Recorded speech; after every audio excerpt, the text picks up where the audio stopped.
Bukankah permintaanmu terlalu berlebihan? Jangan lupa, ini klan, bukan negara nagamu. Kamu tidak bisa melakukan apapun yang kamu mau. Nick sangat marah.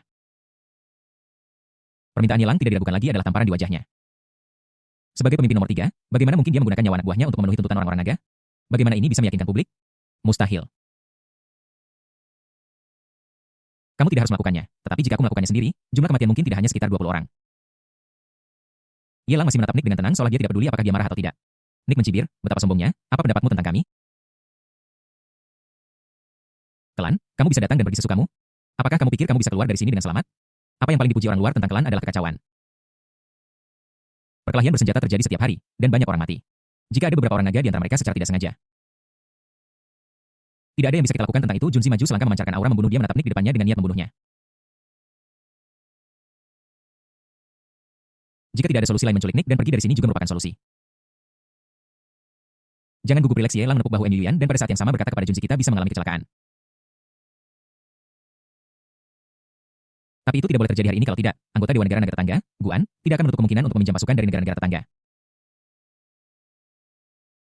Meskipun Longguo jauh, berat sebuah kata lebih dari yang bisa ditanggung oleh klan sekarang. Apakah kamu mengerti maksudku? Aku mengancammu. Apakah kamu mengerti? Yelang melepaskan Yuyan, berjalan menuju Nick, mengulurkan tangannya, dan menepuk pipinya. Jika kamu menyentuhku, aku tidak yakin apakah kamu akan mati atau tidak.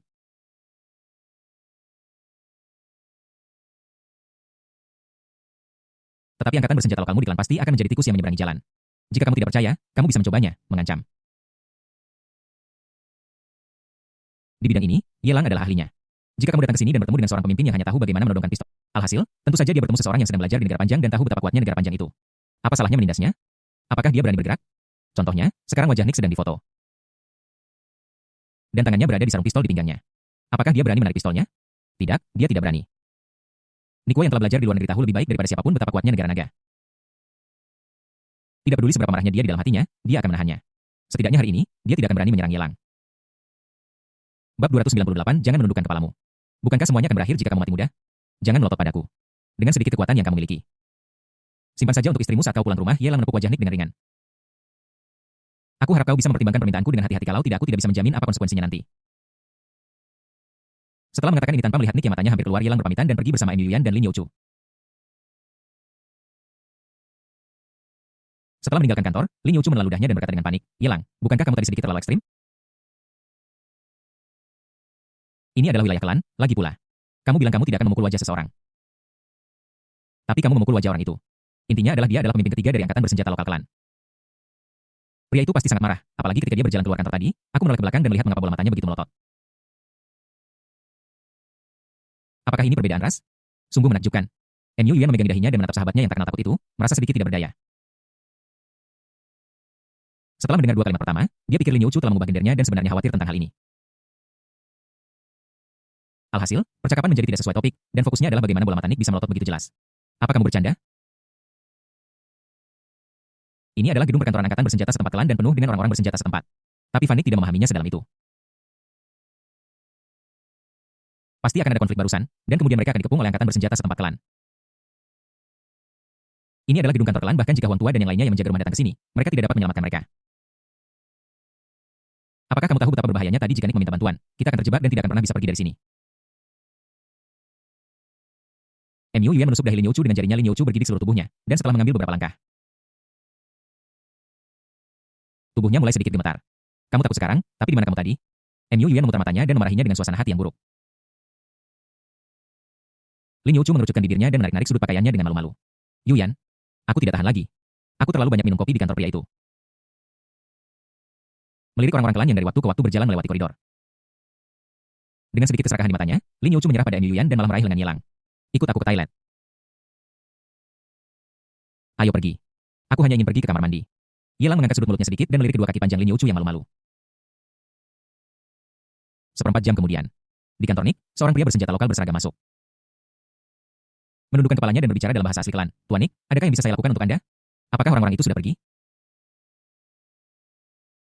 Nick sedang bermain-main dengan pistol di tangannya, dengan nyala api yang berkedip-kedip jauh di dalam matanya.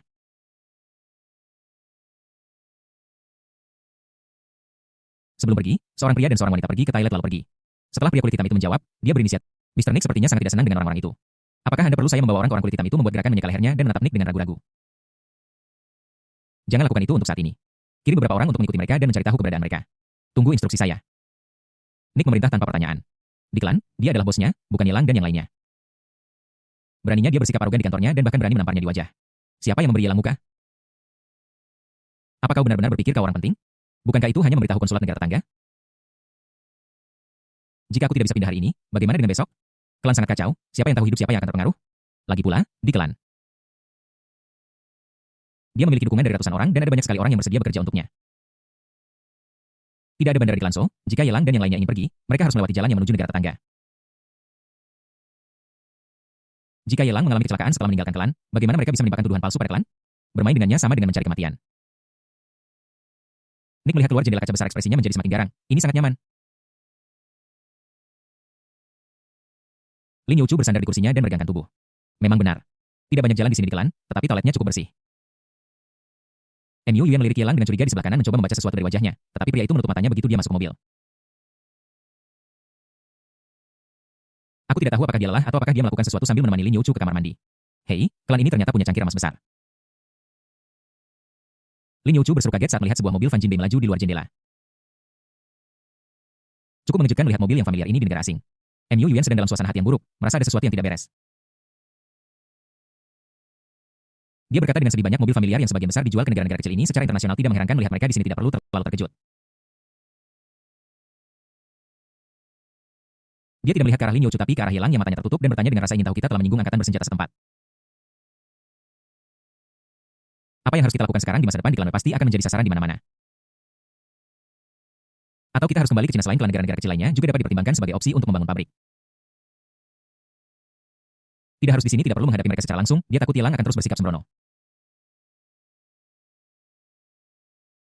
Meskipun dia tahu latar belakangnya dan seberapa kuat dia, tapi apapun yang terjadi ini ada di wilayah orang lain.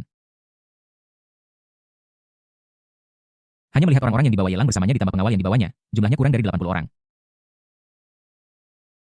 Bagaimana mereka bisa melawan pasukan bersenjata lokal klan? Mengapa kamu pergi? Apakah kamu akan tunduk pada orang-orang klan? Mengapa aku harus menundukkan kepala? Apakah mereka lebih kuat dariku? Yelang menutup matanya dan bergumam pelan. Mu Yuan menggelengkan kepalanya. Bukannya klan itu kuat, hanya saja Nick tidak akan menyetujui permintaan yang kamu ajukan. Dan para pemimpin lainnya bahkan lebih kecil kemungkinannya untuk setuju, jadi, bahkan jika dia tidak melakukan itu hari ini, klan akan melakukan sesuatu yang buruk kepada kita di masa depan. Yelang menguap. Mu Yuan merenung sejenak, mengangguk setuju, dan memohon dengan suaranya. Pasti seperti ini terlalu berbahaya. Ayo kembali, tidak peduli apapun, mari kita bicarakan nanti, oke, ada terlalu banyak dari mereka, kamu akan berada dalam bahaya. Tolong jangan menempatkan dirimu dalam bahaya seperti ini, aku benar-benar takut sesuatu akan terjadi padamu. Jangan takut, Yelang membuka matanya mengacak-acak rambut panjang Mu Yuan yang halus dan mencibir, akan lebih baik jika mereka menyetujui permintaanku. Jika tidak, saya punya cara untuk memaksa mereka untuk setuju. Tepat ketika dia selesai berbicara, ada ledakan keras dari bagian belakang SUV Junzi. Lin Youchu dan Mu Yuan di dalam mobil berbalik dan melihat asap hitam tebal mengepul dari gedung kantor bersenjata lokal tertinggi Gurgle. Mu Yuan dan Lin Youchu saling memandang, keduanya ketakutan. Kali ini, tempat ini, dikombinasikan dengan apa yang baru saja dikatakan Yelang. Tidak hanya dia menampar wajah pemimpin nomor 3 klan, tetapi sebelum pergi, dia juga menghancurkan gedung perkantoran itu. Meledak. Belum lagi kedua wanita itu, bahkan Junzi pun terkejut. Dia diam-diam menyalakan sistem audio kendaraan off-road. Dan sebuah musik yang menginspirasi mulai bergetar, bab 299 Master Pedang ke-8 Negara Sakura. Apa yang harus kita lakukan selanjutnya? Haruskah kita melarikan diri atau mengikuti prosedur? Junzi menggelengkan kepalanya dengan lembut sambil menjaga irama sejujurnya. Jika Anda mengikuti tuan muda, kamu akan sangat gembira dan membuat kemajuan pesat, atau kamu akan sangat sedih dan naik ke surga dalam satu langkah. Di markas klan, bangunan kantor angkatan bersenjata setempat diledakkan. Ini jelas merupakan situasi di mana ada pertarungan sampai mati. Tidak akan lama sebelum klan bereaksi dan meluncurkan serangan balik gila-gilaan. Kenapa kamu menyelinap pergi? Bukankah mereka menggeledahku ketika aku masuk? Jika aku punya bahan peledak, tidakkah mereka akan menemukannya? Mungkin ada masalah di dalam organisasi mereka, seseorang disuap, dan mereka dengan jahat melakukan serangan ini. Yelang meletakkan kepalanya di tangannya, menguap, dan merasa sedikit mengantuk. Mari kita kembali dulu dan meminta Lao Huang dan yang lainnya untuk menjaga orang-orang di belakang kita. Meskipun orang-orang klan ini cukup akrab dengan medan lokal dan mengikutinya dari kejauhan, dia masih bisa dengan jelas merasakan niat membunuh yang jelas. Yang jaraknya kurang dari 1000 meter di belakangnya, menyamar sebagai mobil lokal biasa. Aku akan segera memberitahu Lao Huang. Junzi mengangguk. Tidak peduli seberapa tidak yakin dia, selama itu adalah perintah tuan muda, dia akan melaksanakannya tanpa ragu. Setelah kelam berjalan-jalan, ketika dia kembali ke gugusan bangunan berbentuk tabung, dia melihat sekelompok besar pengawal berdiri di area aman di luar gedung. Saling memandang, menatap salah satu bangunan berbentuk tabung dengan ketakutan di mata mereka. Ada apa ini? Apa yang kalian semua lakukan berdiri di luar? Old Huang mundur selangkah untuk menghadapi ekornya. Dan melihat ekspresi ketakutan di wajah saudara-saudaranya, dia tidak bisa menahan diri untuk tidak mengerutkan kening. Apa yang terjadi? Serangan musuh? Salah satu pengawal tampak malu. Di bawah pertanyaan Lao Huang, dia tidak berani menatap mata Yelang. Dia menundukkan kepalanya dan berkata dengan rasa bersalah. Saat kami sedang beristirahat, seorang musuh menyelinap masuk. Orang itu licik. Dia hanya meletakkan tas hitam di gedung tabung sebelah dan melarikan diri. Dia tidak berniat melawan kami secara langsung. Kami menduga tas hitam besar itu berisi bom. Tetapi kami tidak berpikir ada di antara kami yang ahli penjinak bom profesional. Apakah kita sudah melewati ladang ranjau? Lao Huang berkata dengan suara berat. Dia secara khusus memasang ladang ranjau ini dan hanya orang-orang yang dibawanya yang tahu tanda-tanda khususnya. Akibatnya, sekarang musuh manapun bisa melewati ladang ranjau dan menyelinap masuk dan meninggalkan bom di belakang. Ini pasti akan menempatkannya pada posisi tidak kompeten di depan Tuan Muda. Aku akan menjinakkan bomnya. Huang Tua mengertakkan giginya. Ketika pertama kali datang, dia berjanji kepada Junzi bahwa dia akan menjalankan area belakang menjadi tong besi. Sekarang sesuatu telah terjadi, kita harus memberikan contoh. Hentikan, Yelang menghentikan Huang Tua yang hendak pergi ke gedung tabung. Dan mengulurkan tangannya kepada Junzi, berikan barang-barangmu padaku. Junzi mengeluarkan Desert Eagle yang dibuat khusus dari pinggangnya dan menyerahkannya kepada Yelang. Sambil melihat ke bawah, Yelang dengan santai membuang pistol itu. Apa yang kau tembak? Apa aku yang menembak pistol? Bung besar, Junzi buru-buru berlari ke bagasi SUV. Membawa keluar howitzer hijau gelap dan meletakkannya di bahu Yelang. Yelang menyipitkan matanya, membidik penglihatan, dan menarik pelatuk. Dengan sebuah granat bundar diluncurkan dan mengenai bangunan tabung dengan dentuman keras seluruh bangunan tabung meledak. Asap tebal mengepul pasir dan bebatuan berterbangan kemana-mana dan langsung menjadi runtuhan apakah ada bom di dalamnya. Bahkan jika meledak kekuatannya akan kurang dari 1/10 dari howitzer ini. Kita tidak bisa tinggal di sini lebih lama lagi. Tinggalkan beberapa perangkat komunikasi satelit dengan kualitas suara yang bagus dan kirim beberapa orang untuk bergantian mengobrol di sisi lain menggunakan perangkat komunikasi tersebut. Kita harus membunuh sebanyak mungkin orang kelan di ladang ranjau dan memanfaatkannya sebaik mungkin. Yelang memberikan instruksi secara teratur.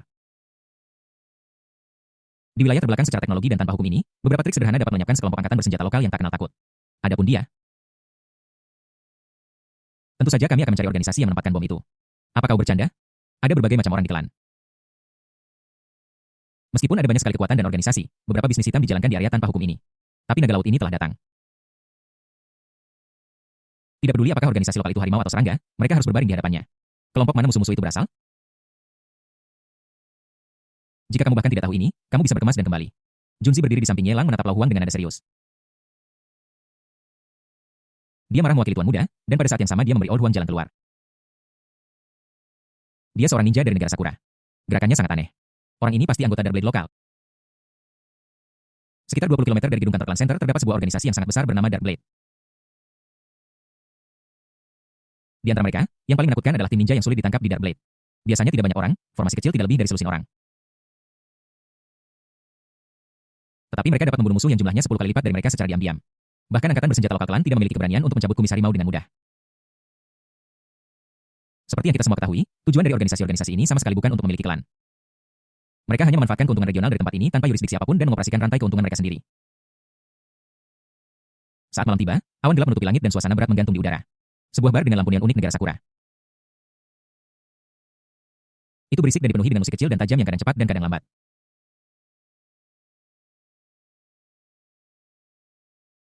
Matsushita, kenapa kamu baru kembali sekarang? Aku hanya memintamu untuk menakut-nakuti orang-orang dari negara-negara itu. Seorang pria kekar dengan tubuh bagian atas telanjang dengan bekas luka mengerikan di dadanya, membentang dari bahu kanannya hingga pusarnya.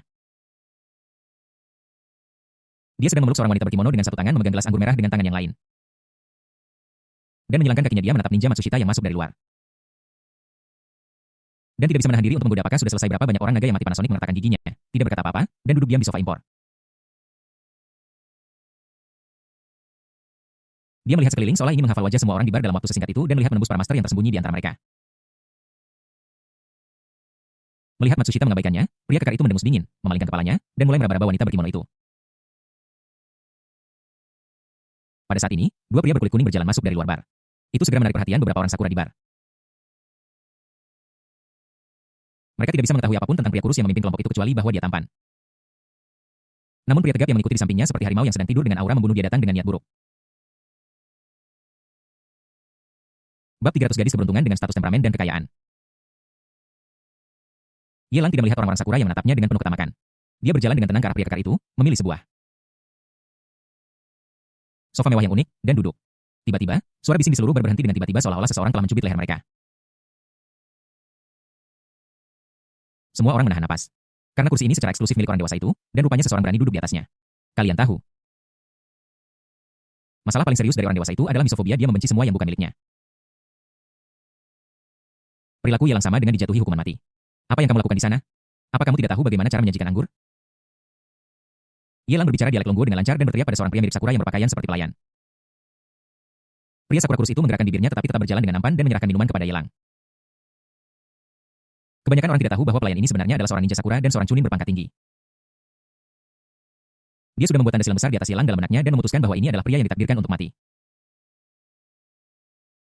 Tapi dia tidak peduli sebelum orang dewasa itu marah, dia akan mengambil tindakan untuk membantunya menyingkirkan orang yang mencari kematian ini. Namun, tepat ketika dia hendak mengeluarkan kunai dari lengan bajunya, Ye Lang meraih botol anggur dari nampan dan mengayunkannya dengan keras. Menghantam kepala Chunin dengan keras dan mengutuk dasar Dark Blade. Kalian menggunakan sampah seperti ini untuk menjamu tamu. Berikan aku Longguo Moutai terbaik. Jangan gunakan anggur merah tak berguna ini, rasanya seperti air kencing kucing, baka. Chunin itu sangat marah. Mengeluarkan kunainya, menggenggam gagangnya, dan menusukkannya langsung ke leher Ye Lang. Tanpa menunggu Ye Lang bergerak, prajurit yang berdiri di sebelahnya maju selangkah dan meninju dengan seluruh kekuatannya seperti harimau yang siap menerkam. Sakura Chunin dengan cepat meletakkan kedua lengannya di depan untuk memblokir Peng. Suara keras terdengar. Kekuatan Junzi sangat besar sehingga melampaui daya tahan tulang manusia. Terlihat dengan mata telanjang bahwa kedua lengan Sakura Chunin patah secara langsung dengan tulang putih terpisah dari daging. Ini belum berakhir, tinju Junzi bergerak maju lagi mengenai dada Chunin. Terdengar suara bergerak yang menyeramkan, dan penyok besar muncul di dada Chunin. Seluruh orang itu terlempar dan jatuh ke pelukan pria bekas luka. Baka. Pria bekas luka itu membuang tubuh Chunin. Mengambil pedang samurai di sampingnya, membuat gerakan memotong, dan bergegas menuju Ye Lang. Kecepatannya sangat cepat sehingga tidak semua orang bisa menahannya, namun, kali ini, bahkan sebelum Lian Junzi bisa bergerak. Sebuah belati merah terang muncul entah dari mana dan menebas bagian belakang tangan pria yang penuh bekas luka yang memegang gagangnya. Kelima jari, termasuk tulang jarinya, terpisah dan jatuh. Pria yang melemparkan belati itu memiliki teknik yang sangat terampil. Seolah-olah dia melihat menembus bagian-bagian tulang jari melewati celah dan benar-benar memotongnya dengan satu pukulan. Yang sangat mencengangkan. Bar itu tiba-tiba menjadi ramai dan beberapa ninja tersembunyi mengambil tindakan. Tetapi satu demi satu belati merah terang dilemparkan dan masing-masing mengenai titik vital, membunuh orang di tempat. Di antara mereka, ada banyak Chunin AMP pria dengan bekas luka menutupi telapak tangannya yang berdarah, menggertakkan giginya dan menatap ke arah Ye Lang dengan kesakitan. Ye Lang menggelengkan kepalanya karena bosan. Bukankah seseorang mengajari Anda setahun yang lalu bahwa jika Anda bertemu dengan orang negara Dragon di klan, Anda harus berbicara bahasa negara Dragon? Mengapa Anda melupakannya dalam sekejap mata? Di klan, Dark Blade jelas merupakan kekuatan yang tidak bisa diabaikan. Kekuatannya sangat besar, hanya kalah dari Hidden Killer. Dalam novel aslinya, ini dianggap sebagai organisasi bos yang cukup besar di pertengahan cerita. Di antara mereka, Dark Lord dari Dark Blade memiliki peran paling banyak. Bagaimanapun, Dark Lord ini adalah wanita tercantik di negara Sakura. Beberapa rahasia tidak diketahui orang lain, tetapi bagi Ye Lang tidak ada rahasia sama sekali. Pria dengan bekas luka itu mengertakkan gigi. Dengan sedikit rasa takut di matanya, dan berbicara dalam dialek Longguo yang agak patah-patah. Apakah kamu dari Insha? Jauh di dalam matanya, tidak hanya ada kepanikan tetapi juga kemarahan yang luar biasa. Itu adalah rasa malu yang bahkan darah Dark Blade pun tidak bisa menghapusnya. Dulu pembunuh tersembunyi hanya mengirim satu orang, dan dia membunuh ketiga Jonin Unblade mereka. Dan sampai sekarang, orang yang melakukan pembunuhan tersembunyi belum ditemukan. Hanya karena mereka, Anrento, memanfaatkan kendala bahasa dan membunuh seorang warga negara naga. Mereka dibalas dengan cara yang begitu gila oleh Hinsa. Saya juga diperingatkan bahwa ketika saya bertemu orang-orang dari Longguo di masa depan, saya harus berkomunikasi dalam bahasa Longguo. Ye Lang tersenyum dan menggelengkan kepalanya. Meskipun saya memang orang negara naga, saya minta maaf untuk mengatakan bahwa saya tidak ada hubungannya dengan Hidden Killer. Manfaatkan situasinya. Tidak, tidak, tidak. Sama sekali tidak perlu. Insha membunuh 3 ninja senior Dark Blade sendirian. Yang membuat hampir semua anggota Dark Blade ketakutan hingga mempelajari bahasa negara naga. Bisakah Hidden Killer menekan kepala Dark Blade? Ye Lang Chan masih menekan kepala Dark Lord sementara mereka berbicara. Matsushita, yang sedang duduk tidak jauh, sudah merobek topeng kulit manusianya, segera berubah menjadi bayangan, dan bergegas ke kerumunan. Satu ninja dan satu samurai tewas di tempat 1 orang, 5 orang, 10 orang, 30 orang. Jumlah total ninja dan samurai yang hadir mungkin kurang dari 100 tetapi hanya dalam beberapa menit sepertiga dari mereka telah terbunuh. Selain itu, lebih dari selusin orang Sakura yang mengeluarkan senjata juga lehernya ditusuk oleh belati. Ishihara, karena saya Yelang, pemimpin geng Kaisar Laut, saya di sini untuk menemui Anda hari ini. Saya ingin tahu apakah saya memiliki kehormatan untuk bertemu dengan Anda. Yelang duduk di sofa mewah dan berteriak atas secara logis, Tuan ke-8 dari Dark Blade seharusnya berada di klan. Lagi pula wanita ini memiliki banyak musuh di pihak Sakura. Jika dia kembali ke Sakura, akan ada banyak orang yang ingin membunuhnya, jadi dia menyembunyikan identitasnya sampai sekarang. Di seluruh Dark Blade, hanya sedikit eksekutif senior yang tahu nama aslinya. Yelang tidak berencana untuk membuang waktu di sini. Menunggu beberapa jonin jelek keluar dan kemudian melakukan ratusan atau ribuan gerakan. Itu sama sekali tidak masuk akal. Hanya 4 kata ini Ishihara Kana sudah cukup untuk membuat panik penguasa ke-8 dari Dark Blade tangkap pemimpinnya terlebih dahulu. Yelang sangat tertarik pada penguasa ke-8 dari Dark Blade. Bukan hanya karena kecantikannya yang dihormati sebagai dewi oleh seluruh negara Sakura ketika dia masih muda. Tetapi juga karena bonus atribut uniknya, tambahkan lapisan buff nasional lainnya, beri tanggal dan buat malu. Set ini tidak lagi berlaku untuk Girl of Fortune yang memiliki beberapa lapisan buff yang ditumpuk di atas satu sama lain. Saatnya menjadi Manyou, Anda tetap harus tangguh seperti Hidden Kill, cukup pegang kepalanya dan selesai. Bab 301, seorang wanita di depan umum. Karena Ishihara Bar menjadi sunyi. Beberapa ninja tetap tidak bergerak, benar-benar terintimidasi oleh aura Junzi dan Mandala berdarah. Tidak ada seorang pun di sini yang dapat menyaingi keduanya. Terutama Mandala berdarah, metode pembunuhannya yang cepat dan tegas, begitu cepat hingga membuat orang pusing. Tidak ada waktu untuk bereaksi dan arteri telah terpotong bawah dan mati di tempat bersamaan dengan teriakan Yelang. Perlahan-lahan terdengar suara tajam high heels menyentuh tanah dari lantai atas berdetak. Di pintu masuk tangga, yang menarik perhatian adalah kimono merah cerah yang dibuat khusus untuk bunga sakura. Saat dia berjalan, sepasang kaki yang ramping dan indah semulus batu putih dapat terlihat samar-samar. Dan dari waktu ke waktu sedikit kulit terungkap yang membuat orang merasa kagum saat melihatnya. Hanya sepasang kaki panjang dan indah ini yang membuat sebagian besar penduduk Sakura yang hadir merasa bersemangat. Terus terang, di antara orang-orang Sakura ini, tidak peduli apakah mereka ninja atau samurai. Tidak satupun dari mereka yang tidak memiliki pikiran jahat terhadap penguasa ke-8. Pikiran-pikiran itu lebih kuat satu sama lain, tetapi karena beberapa alasan. Saya tidak berani mengungkapkannya. Bos di balik Dark Blade sebenarnya adalah wanita yang sangat cantik. Bahkan Junzi tidak bisa menahan diri untuk menggaruk bagian belakang kepalanya ketika dia melihat adegan ini. Wajah yang murni dan cantik seperti anak kecil diukir dengan cermat seolah-olah telah mengumpulkan energi spiritual langit dan bumi. Begitu sempurna dan indah. Tambahkan 1 poin dan Anda akan bertambah berat, kurangi 1 poin dan Anda akan kehilangan berat badan. Jelas. Dia tampak seperti lotus air yang menyegarkan muncul dari air, tetapi raja ke-8 ini memancarkan aura superior seperti seorang wanita bangsawan. Begitu agresif sehingga orang tidak berani menatapnya secara langsung. Snap, snap, snap. Raja ke-8 berjalan menuruni tangga perlahan. Mengangkat lengan rampingnya, bertepuk tangan dengan senyum pujian di wajahnya. Dan berkata, seperti yang diharapkan dari Anda yang merupakan pemimpin daftar pembunuh, Anda masih sekuat dulu. Anda bahkan dapat membunuh Jonin sesuka hati. Belum lagi Chunin di sini, tapi aku tidak tahu mengapa kamu datang ke Dark Blade-ku dan membunuh orang berulang kali. Atau apakah kamu hanya berpikir bahwa karena Dark Blade tidak memiliki siapapun, kamu bisa membantaiku sesuka hati? Metode pembunuhan ini sangat canggih. Dan gerakannya sangat cepat seolah-olah orang tersebut telah dilatih secara khusus untuk membunuh. Insiden ini mirip dengan kematian tragis seorang ninja senior yang terjadi di Dark Blade setahun yang lalu. Mungkin dapat dikatakan bahwa dalam pikiran penguasa ke-8, satu-satunya pembunuh yang dapat melakukan ini adalah orang itu. Dalam setahun terakhir. Di Dark Blade tidak pernah memiliki perselisihan dengan Hidden Killer, apalagi konflik. Mungkinkah Hidden Killer berpikir bahwa saya? Dark Blade adalah ancaman dan ingin menggunakan Anda, pemimpin daftar pembunuh samsara, untuk memusnahkan saya? The Dark Lord turun ke bawah. Dan puluhan orang dengan cepat berkumpul di depan sosoknya yang anggun. Membentuk penghalang pelindung berbentuk manusia, tidak membiarkannya terpapar pada Blood Mandala dan Junzi. Bloody Mandragora menyingkirkan belati itu dan meliriknya dengan tenang. Aku bukan samsara, dan aku tidak ada hubungannya dengan Hidden Killer. Ini bukan reinkarnasi. Raja ke-8 mengerutkan kening, dan tatapannya yang bingung membuat siapapun yang melihatnya merasa kasihan padanya. Dia sangat bingung. Bukankah wanita di depanku ini adalah reinkarnasinya dari setahun yang lalu? Siapa lagi yang memiliki keterampilan seperti itu? Bisa datang dan pergi dengan bebas di markas Dark Blade-nya dan membunuh orang dengan santai? Apakah dia benar-benar mengira base camp Dark Blade-nya adalah pasar? Miss Ishihara Kana, tidakkah kamu tahu prioritasnya? Aku yang memintamu untuk keluar dan menemuiku. Jika kamu memperlakukanku seperti udara dan menutup mata terhadapku, aku akan merasa sangat tidak nyaman. Yelang menyela kebingungan Dark Lord. Menatapnya dengan tatapan main-main dan dengan sengaja menggoda, atau apakah kamu berpikir bahwa kamu memegang kendali atas keseluruhan situasi? Di matamu, aku hanyalah mayat dan tidak pantas mendapatkan perhatianmu. Dark Lord berbalik dan melihat ke arah Yelang. Melihatnya duduk di sofa spesialnya, kilatan membunuh muncul di matanya dan kemudian dia menunjukkan senyum yang indah dan tidak berbahaya. Tuan. Bagaimana bisa kamu, pemimpin geng Raja Laut, repot-repot dengan wanita lemah seperti saya? Jika Anda tidak senang, karena ingin meminta maaf kepada Tuan. Di negara Sakura Anda, permintaan maaf hanyalah basa-basi, kan? Mengapa Anda tidak datang dan menawarkan segelas anggur? Atau apakah kau berpikir bahwa yang mulia Raja Laut dari geng Raja Laut tidak layak mendapatkan penghormatan dari Anda, Tuan ke-8? Yelang menyilangkan kakinya dengan tidak senang dan melirik ke arah mandala berdarah itu.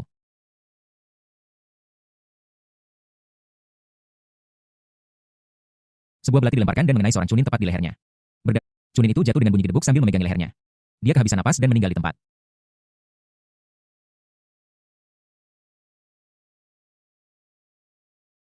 Karena sudah maju, tetapi Tuan Ye masih membunuh orang sesuka hati. Bukankah itu agak berlebihan? Raja ke-8 mengerutkan bibirnya.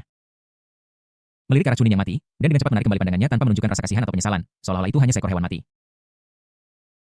Namun hewan ini adalah miliknya dan disembelih tanpa alasan yang jelas. Dia sangat tidak bahagia. Dan niat membunuh tersembunyi di dalam hatinya menjadi semakin kuat.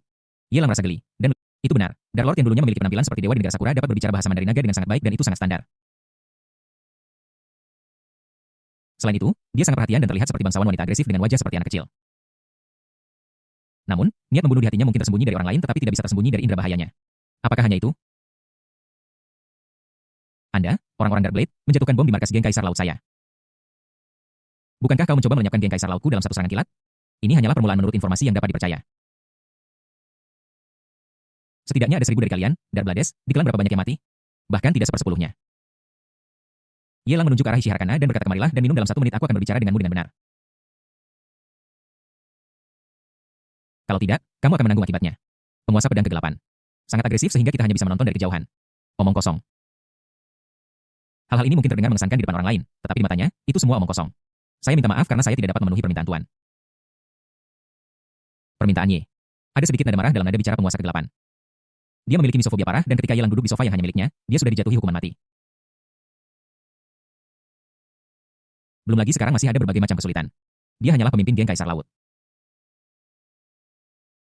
Seorang pemimpin yang belum pernah kudengar, dan dia sama sekali tidak memiliki hubungan dengan pembunuh tersembunyi. Apa yang perlu ditakutkan? TSK. Yelang mengecap bibirnya mengeluarkan pistol perak putih gading kecil dari pinggangnya dan memutarnya dengan liar di jari tengahnya. Sekelompok orang Sakura di sisi berlawanan mengepung Raja ke-8 dan mencoba menghalangi peluru dengan tubuh mereka. Tapi target Yelang sama sekali bukan Ishiharakana. Dia berhenti memutar pistol kecil itu dan menembakkan peluru ke arah papan ukiran di lantai atas dengan suara keras. Segera setelahnya suara tumpul terdengar saat peluru itu masuk ke dalam daging. Sebuah tirai aneh jatuh dan seorang ninja senior berseragam ninja hitam yang bersembunyi di balik tirai jatuh dari lantai 2 dengan separuh kepalanya seperti semangka yang pecah. Bab 302 atribut tersembunyi melayani Peng yang kuat mayat dengan separuh kepalanya hilang jatuh ke tanah.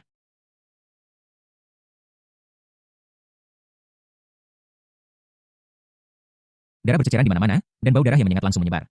Lihat, jika mereka jatuh secara tidak sengaja, bukankah mereka akan terluka? Yelang meniup lubang pistol dan menggelengkan kepalanya tanpa daya. Jika aku tidak meledakkan kepalanya terlebih dahulu di mana dia akan jatuh bukankah dia akan lumpuh selama separuh hidupnya baiklah? Junzi terdiam di belakangnya meskipun apa yang dikatakan tuan muda itu sangat sombong itu tidak sepenuhnya tidak masuk akal. Setidaknya sebuah tembakan ke kepala tidak akan menyebabkan rasa sakit sama sekali. Hal tua ini nobah bahwa orang mati adalah yang terhebat. Bajingan tua ini tidak menderita siksaan apapun sebelum dia meninggal dibandingkan dengan ketenangan 3 orang di pihak Yelang. Pihak Darkblade berada dalam keadaan panik itu. Fujiwara no Jonin, mengapa Lord Fujiwara ada di sana? Dia adalah seorang Jonin dari Kogaryu. Bagaimana dia bisa ditembak mati? Siapa orang ini? Bagaimana dia tahu di mana Lord Fujiwara bersembunyi menggunakan teknik melarikan diri? Sekelompok ninja dan samurai semua merasa ngeri dan mulai mengobrol dalam bahasa asli mereka. Belum lagi bawahan ini bahkan ekspresi Raja ke-8 berubah Jonin. Orang yang ditembak di kepala oleh Yelang adalah seorang ninja senior. Setiap Jonin adalah penolong yang sangat diperlukan dan penting di sisinya. Sekelompok Chunin dapat berhasil dilatih dalam 10 tahun atau bahkan beberapa tahun. Tetapi Jonin mana yang tidak membutuhkan waktu lebih dari 30 tahun untuk diciptakan? Setiap kali seseorang mati hatinya berdarah. Apakah kamu sudah marah? Yelang menggelengkan kepalanya karena bosan pistol perak putih di tangannya berputar lagi. Kemudian tiba-tiba berhenti dan menunjuk ke counterbar lain tepat sebelum pistol itu diacungkan. Bayangan gelap dengan cepat menghindar. Sudah jelas bahwa ninja senior lainnya telah belajar dari pengalaman sebelumnya dan telah memperhatikan pistol berwarna putih keperakan di tangan Yelang dan bereaksi terlebih dahulu. Perlu dicatat bahwa kekuatan Jonin mungkin tidak sebanding dengan Junzi yang telah ditingkatkan sampai batas tertentu. Tetapi dia masih bisa menekan putra pertama keberuntungan, Ye Feng, yang belum dewasa. Kami sudah menyadari ancaman dari Yelang. Akan menjadi lelucon jika kita gagal bereaksi. Orang pertama yang ditembak di kepala sama sekali tidak pernah memikirkan hal seperti itu. Bagayo, orang negara naga yang hina. Aku adalah seorang Jonin Kogaryu dan aku tak terkalahkan di dunia. Jika bukan karena serangan menyelinapmu, bagaimana mungkin aku bisa dibunuh oleh bajingan sepertimu? Prajurit dengan 5 jari patah itu meraung dengan keras. Namun, tepat ketika dia selesai berbicara, terdengar suara daging yang masuk ke dalam daging. Dan semua orang melihat ke arah suara itu, hanya untuk melihat kepala besar terbang ke udara dengan darah menyembur keluar dari leher. Setelah kepala ninja senior itu jatuh ke tanah, kepala itu berguling di depan samurai yang kehilangan 5 jarinya. Matanya terbuka lebar menatap tubuhnya yang tanpa kepala yang telah jatuh. Hingga kematiannya, dia tidak pernah menyangka bahwa meskipun dia menghindari pistol Yelang, dia tidak bisa lolos dari serangan Blood Mandragora dan dia bahkan bukan tandingannya. Apakah ini Jonin dari Kogaryu? Kekuatannya terlalu lemah. Aku bisa membunuh 10 dari mereka. Bloody Mandala menggoyangkan belati merah terang di tangannya. Dan darah tumpah keluar. Belati tajam itu menjadi sangat tajam lagi tanpa meninggalkan darah setelah membunuh.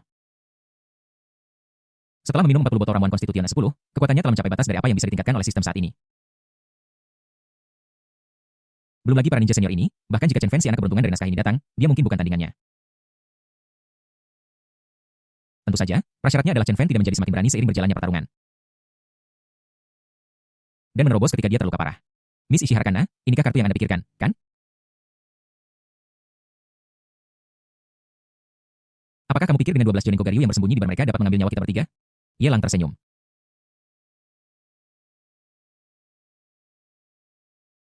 Dengan sudut mulutnya sedikit terangkat, dan matanya menyapu Ishihara Kana tanpa malu-malu. Sembrono dan arogan. Memang benar bahwa ninja Kogaryu ini telah menguasai seni melarikan diri ke tingkat yang bahkan dia tidak bisa mendeteksinya melalui detail halus. Namun sayangnya, dia memiliki persepsi bahaya tingkat tinggi. Tidak peduli seberapa baik para Jonin, ada 12 aura serupa lainnya yang tersembunyi di semua arah bar, bahkan di lantai atas. Mungkin ini adalah kartu truf di hati Kana Ishihara. Lagi pula, sebelum kedua ninja senior ini terbunuh, dia memiliki lebih dari selusin pengawal yang sebanding dengan Ye Feng Putra Takdir yang belum dewasa konsep apa.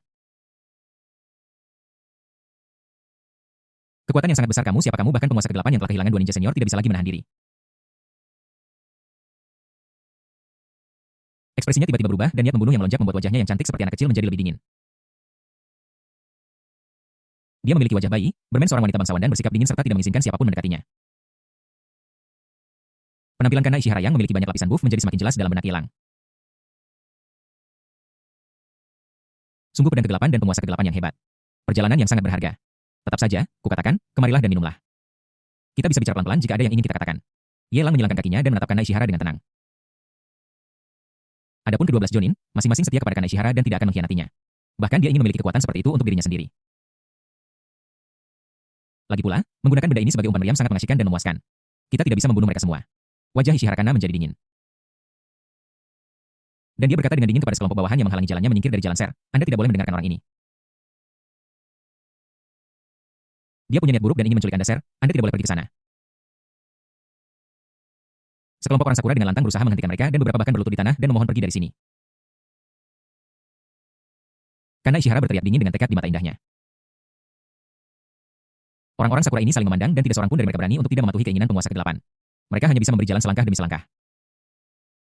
Tidak ada lagi rintangan di depan Kana Ishihara. Dia mengambil segelas anggur dari meja di sampingnya dan berjalan mendekat dengan anggun.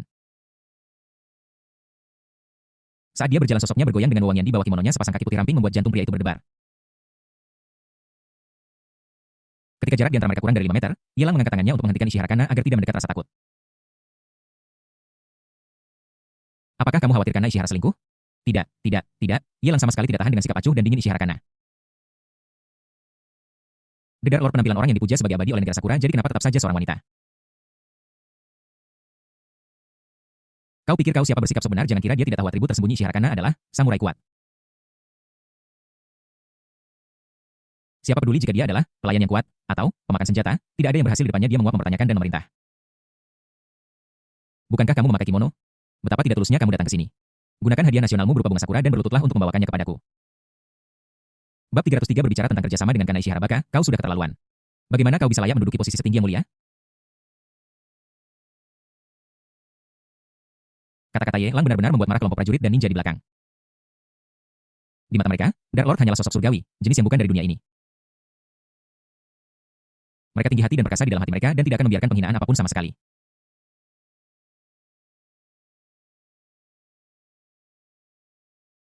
Terlebih lagi, Yelang sekarang mempermalukan Dark Lord di depan mereka. Bang, Dua samurai tewas di tempat kejadian dan seorang ninja menghindari posisi aslinya terlebih dahulu dan tidak terkena peluru.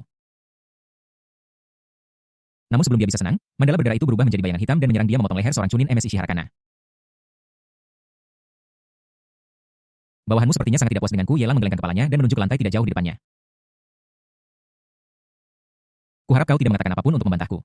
Aku sudah memberimu kesempatan. Kau bisa memilih untuk memanfaatkan kesempatan itu, atau kau bisa memilih untuk tidak mengikuti saranku. Setelah mengatakan itu, dia berhenti menatap wajah kekanak-kanakan Ishiharakana yang cantik dan meraih mandala berdarah yang telah kembali setelah membunuh Chunin. Memeluknya di lengannya, membiarkannya duduk di pangkuannya, dan bercanda dengan penuh minat. Ada 12 Jonin di bilah ke-8 ini, dan salah satunya lebih kuat. Bisakah kamu mengalahkannya? Mereka berada dalam kegelapan dan aku berada dalam terang. Sulit untuk mengatakannya, tetapi tidak seorang pun akan menyerangmu di depanku. Mandragora berdarah tanpa acuh tak acuh dan mendengus dingin. Ini adalah kepercayaan diri yang berasal dari lubuk hatinya. Bahkan Samsara telah ditangkap olehnya beberapa kali, apalagi para ninja dari Sakura ini. Yang disebut Jonin hanyalah sedikit lebih cepat dan memiliki gerakan tubuh yang lebih aneh. Jika mereka benar-benar bertarung sendirian, mereka mungkin tidak akan bisa mengalahkan Junzi. Saat ini, Junzi mengikuti dari belakang dengan sangat bijaksana dan berkata dengan suara berat. Tuan, jangan khawatir, Anda tidak perlu mengambil tindakan apapun. Kekuatan saya telah meningkat terlalu cepat dalam periode waktu ini. Huang Tua dan teman-temannya tidak lagi layak menjadi mitra latih tanding saya. Saya ingin mengambil kesempatan ini untuk melihat berapa banyak prajurit dan ninja pedang gelap ini yang dapat menahan tinju saya sebesar casrole. Dibandingkan dengan ekspresi tenang Yelang, Ishiharakana terlihat sangat buruk. Dia yakin bahwa pembunuh wanita di depannya sama kuatnya dengan reinkarnasi yang sebelumnya telah membunuh 3 Jonin pedang kegelapannya. Termasuk pria kekar-kekar ini di antara Dark Blades mungkin tidak ada prajurit lain yang bisa menandingi kekuatan bertarungnya. Dia merasa terkejut bahkan bingung kapan geng Poseidon muncul di klan dan ada 2 ahli seperti itu yang bertanggung jawab. Melihat situasi saat ini tidak peduli apakah itu pembunuh wanita atau pria kekar. Mereka semua mematuhi perintah Poseidon dari geng Poseidon dan sangat setia. Jika permusuhan terus berlanjut terlepas dari apakah geng Kaisar Laut memiliki kartu truf lain.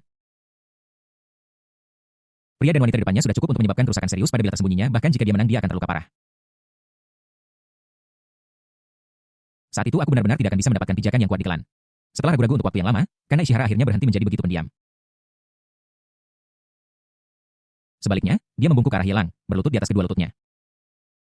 Seolah-olah dia berlutut di atas tatami, dan bergerak dengan lututnya dalam langkah kecil untuk datang di depan Yelang.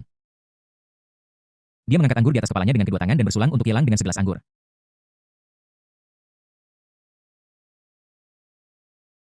Seperti yang diharapkan dari keluarga kerajaan negara Sakura, etiket mereka sangat bijaksana.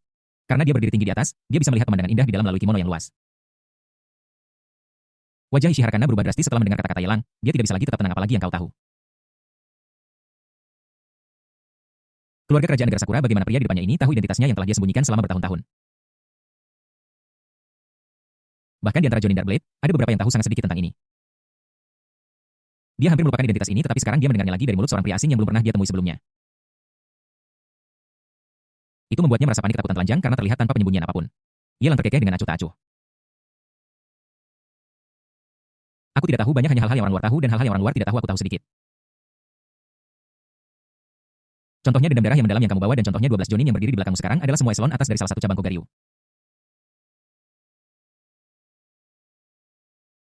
Mereka datang ke klan untuk mengumpulkan kekuatan untuk mendukungmu. Menunggu hari ketika mereka dapat kembali ke negara Sakura dan membantumu mendapatkan kembali hak dan identitasmu sebelumnya bukankah itu hanya beberapa peristiwa masa lalu. Bagaimanapun, karena Ishihara adalah seorang gadis keberuntungan yang memainkan peran yang sangat penting di bagian tengah dan akhir dari karya aslinya.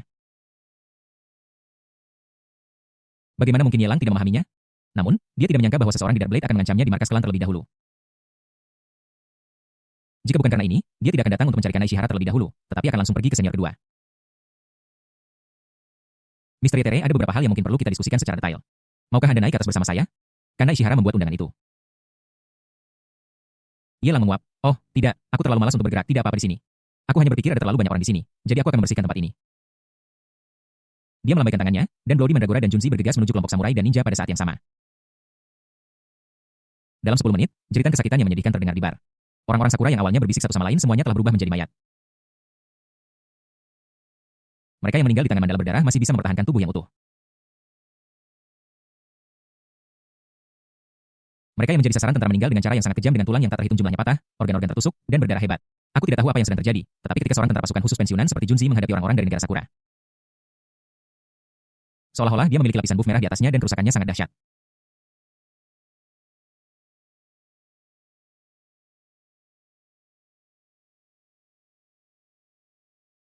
Sekarang sunyi. Tidak ada berita tentang putri kekaisaran Sakura atau komplotan. Yelang memberikan jaminan yang sangat bijaksana. Wajah Kana Ishihara menjadi sedikit gelap meskipun Chunin atau samurai tidak berharga. Kematian begitu banyak dari mereka sekaligus akan menyakitkan bahkan dirinya. Jangan khawatir, mereka hanyalah sekelompok rusuh jika Anda benar-benar dapat mengubah keadaan dengan mengandalkan mereka. Bagaimana Anda bisa bertahan di klan selama bertahun-tahun? Apakah seorang Jonin pernah lahir sejak Anda melarikan diri ke klan? Atau dengan kata lain, belasan Jonin yang membawamu untuk melarikan diri dari Sakura?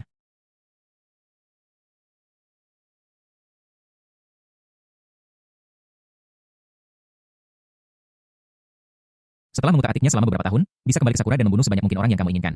Yelang berbicara dengan fasih dan sabar. Kadang-kadang, orang yang tidak dapat diandalkan tetaplah tidak dapat diandalkan. Kedatanganku ke sini hari ini adalah kesempatan bagimu, tetapi juga, jika Anda bersedia membayar sesuatu, Anda pasti akan mendapatkan hadiah. Tentu saja, jika Anda tidak mau, saya akan merebutnya. Bab 304 Kesenjangan antara putri keberuntungan. Kana Ishihara tetap diam. Kata-katanya mungkin kasar, tetapi kebenaran. Meskipun kata-kata Yelang penuh dengan ancaman, itu bukannya tanpa alasan. Jika dia bisa membalas dendam dengan bantuan ninja senior di bawah komandonya, dia tidak akan lari ke klan tahun itu. Mengapa kamu ragu-ragu di sini? Apakah kamu khawatir Jonin kepercayaanmu akan mendengar kata-katamu? Kalau tidak, kamu bisa duduk di atas. Kalau kamu tidak ingin, duduk saja di situ. Kalau kamu ingin, lakukan saja. Yelang menyarankan dengan perhatian. Begitu dia selesai berbicara, dengan sebuah belati menyerang Ishihara Kana yang sedang berlutut di tanah. Dalam sekejap saja, Kana Ishihara meninggalkan posisi aslinya dan dengan cepat menghindar. Mandala berdarah itu mendekat dan terus menyerang Kana Ishihara dan setiap gerakannya ditujukan ke wajahnya yang cantik. Hatiku penuh amarah. Wanita jalan dari negara asing ini berpura-pura bersikap sopan di depannya. Bukankah sudah jelas bahwa orang-orang seperti ini tahu bahwa semakin sulit mendapatkan seorang pria, semakin mereka akan kecanduan? Beraninya kau membuat rencana sendiri di depannya? Kau berharap. Setelah beberapa serangan, Bloody Mandala menatap Ishihara Kana yang telah menghindar. Sedikit mengernyit dan mencibir. Seperti yang diharapkan, kau adalah penguasa ke-8 dari Dark Blade. Kekuatanmu tidak kalah dengan seorang Jonin. Sepertinya aku meremehkanmu tepat ketika dia akan melakukannya dengan sungguh-sungguh. Yelang menghentikannya dan berkata berhenti. Apa yang kamu lakukan? Bukankah sudah kubilang kamu harus patuh ketika datang ke sini? Terburu-buru Bloody Mandragora tiba-tiba berhenti. Dia bertepuk tangan dan memutar matanya dengan menggoda. Aku tidak benar-benar akan membunuhnya. Aku hanya melihat bahwa kamu tertarik. Jadi saya bantu kamu memanaskan makanan. Kan sekarang semuanya baik-baik saja. Keringatnya sudah keluar, makanannya sudah panas. Kamu bisa melakukan apapun yang kamu mau. Tuan Ye, inikah ketulusanmu? Jika Kana tidak mempelajari jalan ninja sejak kecil, dia pasti sudah ditangkap oleh pembunuh wanitamu. Kana Ishihara marah dan berbicara dengan dingin kepada Yelang, menambahkan bahan bakar ke api. Dia adalah penguasa ke-8 dari bilah ke-8. Mengendalikan hidup dan mati ribuan orang hanya dengan satu pikiran. Kapan kamu pernah menderita penghinaan seperti itu? Faktanya, dia hampir dikalahkan oleh Mandragora berdarah. Jangan marah, kemarilah dulu, kita bisa bicara perlahan jika ada sesuatu. Yelang melambaikan tangannya, dan ketika Ishihara Kana mendatanginya, dia mengambil segelas anggur yang belum habis dan menyerahkannya padanya. Minumlah dan tenanglah, Tuan Yeo. Apakah Anda berniat menyingkirkan Kanai hanya dengan segelas anggur? Apakah hidup Kanai begitu tidak berarti di hatimu? Mata dan alis Kana Ishihara penuh pesona. Temperamen alami, seperti gadis rubah. Harus saya katakan bahwa meskipun Bloody Mandragora dicurigai cemburu, dia pasti tidak salah paham dengan Kana Ishihara. Wanita dari negara Sakura ini adalah seorang penggoda. Dia terlihat seperti wanita bangsawan. Tapi aku ingin tahu seperti apa dia saat tidak ada orang di sekitar. Tidak ada batasan untuk kutu kuda. Nona Kana.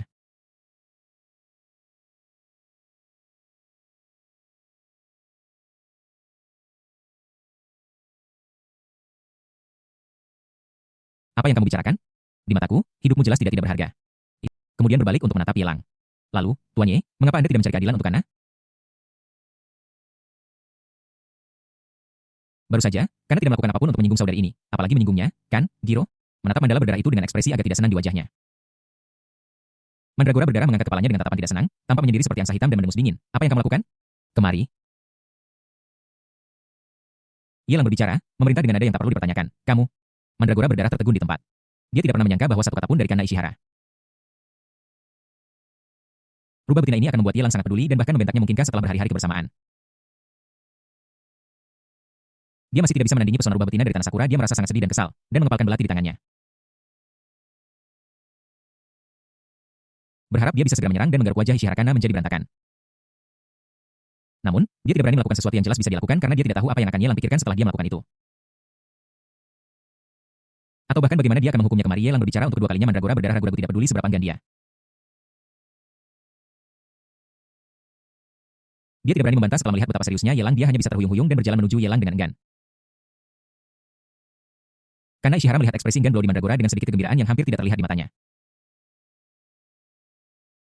Dia tahu bahwa dia bukan tandingan Bloody Mandragora dan dia juga tahu bahwa wanita itu sedang mempermainkannya. Tetapi bahkan jika kamu tidak berniat membunuhnya, kamu tetap harus membayar harga karena mempermainkannya. Dan sekarang Yelang telah menjadi pisau di tangannya melihat Mandala berdarah mendekat. Dia merasa jijik seolah-olah dia melihat Lin Xuanquan yang hidup dan hendak menundukkan kepalanya dengan enggan pada saat ini.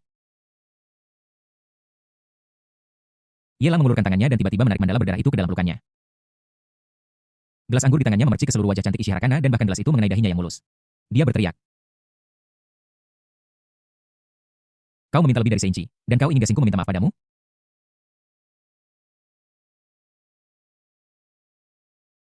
Siapa kau sebenarnya? Seorang putri dari kerajaan Sakura? Di mataku, kau hanyalah... Jika aku memberimu muka, kamu harus menerimanya. Jika aku tidak memberimu muka, kamu tidak bisa memaksanya. Jangan bilang Giroku tidak menyakitimu. Bahkan jika itu menggores 8 atau 10 bekas luka berdarah di wajahmu, kamu harus menanggungnya dengan patuh. Karena Ishihara sangat terkejut hingga dia bahkan tidak menyeka anggur dari wajahnya. Dia menatap Yelang di depannya dengan mata indahnya terbuka lebar karena kebingungan seluruh tubuhnya gemetar karena marah. Tiga bayangan hitam berturut-turut mendekati Yelang dengan kecepatan aneh. Mandala berdarah yang digendong di lengannya memiliki kilatan merah di matanya. Dan kemudian dia melepaskan diri dari lengannya memegang belati di masing-masing tangan dan bergegas keluar dengan cepat. Berhadap-hadapan. Tiga Jonin yang muncul terbunuh di tempat dan kepala mereka menggelinding ke lantai mengeluarkan suara berdeguk.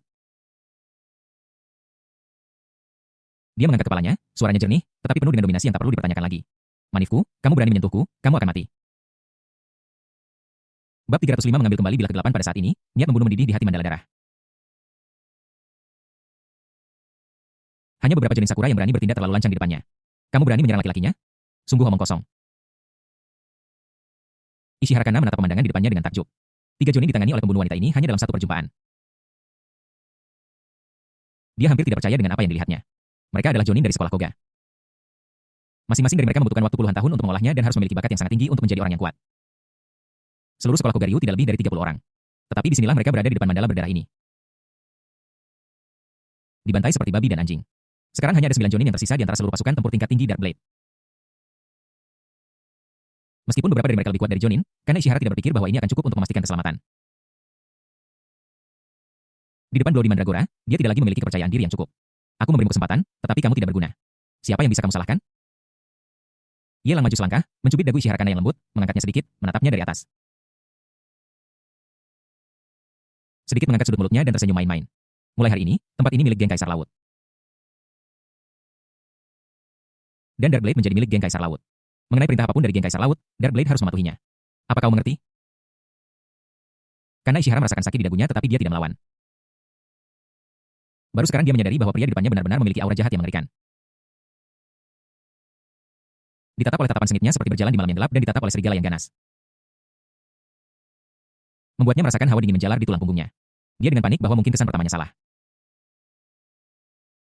Dan di antara tiga orang yang datang itu bukanlah si pembunuh wanita dan pria besar yang terkuat. Tetapi Tuan Muda Rapuh di depannya inilah yang benar-benar terkuat jika Tuan Ye bersedia merekrut Dark Blade sebagai penguasa ke-8. Aku akan mematuhimu tanpa syarat. Ishiharakana berjinjit untuk meredakan rasa sakit sebanyak mungkin. Dengan tatapan kagum pada yang kuat, dia bergumam, mengikuti yang kuat selalu menjadi keinginan Kana yang lama diidam-idamkan. Dengan kekuatan Dark Blade saat ini, tidak mungkin baginya untuk kembali ke negara Sakura. Dengan bantuan Mr. Ye, Kana pasti akan bisa membalas dendam. Kamu tidak memenuhi syarat untuk membuat persyaratan denganku. Yelang mendorong Ishiharakana keluar dan mencibir mematuhi perintah adalah tugasmu, Dark Blade. Untuk dendam darahmu itu tergantung pada suasana hatiku. Mungkin suatu hari ketika suasana hatiku sedang baik, aku mungkin akan berjalan-jalan ke Sakura milikmu untuk saat ini. Masih banyak hal yang menunggumu untuk ditangani, gedung kantor angkatan bersenjata setempat di Klan. Setelah ledakan, sebuah lubang besar muncul di lantai bawah bangunan. Dan tempat kejadian menjadi berantakan. Lebih dari 50 personel angkatan bersenjata setempat tewas atau terluka. Jika bangunan itu tidak cukup besar, dan jika ledakan itu tidak memengaruhi dinding penahan beban, kerusakan akibat ledakan itu akan menjadi lebih dari 10 kali lebih besar. Apakah kamu sudah tahu siapa yang menanam bom itu? Nick berdiri di belakang mejanya membanting meja dengan marah dan berteriak dan mengaum pada para pemimpin kecil di depannya dengan air liur berterbangan sejauh 1 meter. Marah. Murka. Angkatan bersenjata setempat yang mereka bentuk baru saja membersihkan sisa-sisa pendahulu mereka dan akhirnya mengkonsolidasikan posisi mereka. Sebelum mereka punya waktu untuk mendapatkan pengakuan internasional, mereka menderita serangan yang memalukan. Ini bukan hanya masalah korban jiwa, tetapi juga kehilangan muka. Mereka menyebut diri mereka sebagai pasukan bersenjata lokal klan dan mengklaim sebagai lampu jalan yang membimbing klan maju. Akibatnya, sebelum orang-orang klan dapat memperoleh kepercayaan mereka, bola lampu penerangan jalan meledak. Sambil menatap Nick. yang wajahnya memerah karena marah seorang pemimpin kecil menelan ludahnya dan melaporkan dengan cemas.